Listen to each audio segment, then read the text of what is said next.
గుర్తుపెట్టుకోవాలి.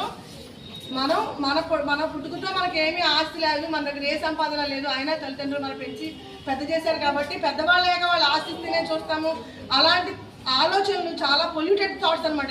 ఈ polluted thoughts అసలు ఫస్ట్ చిన్నప్పటి నుంచి మీ మైండ్లో ఉండకూడదు. ఒకటే గుర్తుపెట్టుకోండి, మనం పెద్దవాళ్ళేగా అమ్మని నాన్నని మనల్ని ఎంత బాగా చూసారో వాళ్ళని మనం అంత బాగా చూడాలి. మీరు వాంతి చేసుకున్నారు అనుకోండి, అమ్మ ఎప్పుడైనా చిచ్చిగా వాంతి చేసుకుని వదిలేసి వెళ్ళిపోతుందా? చేతులతో పట్టి తీస్తుంది అమ్మ, అవునా? మీ జ్వరం వస్తే రాత్రి అంతా నుంచుని రాత్రి అంతా సేవ చేస్తూనే ఉంటుంది. మీకు తగ్గే వరకు అమ్మ నిద్రైపోదు.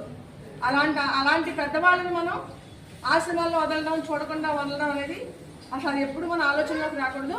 అలా ఎక్కడైనా ఎవరైనా పోనీ మీకు తెలిసిన వాళ్ళు ఎవరైనా ముసలి వాళ్ళని ఎక్కడైనా వదిలేసినా రోడ్డు మీద వదిలేసి వెళ్ళిపోతూ ఉంటారు దుర్మార్గులు.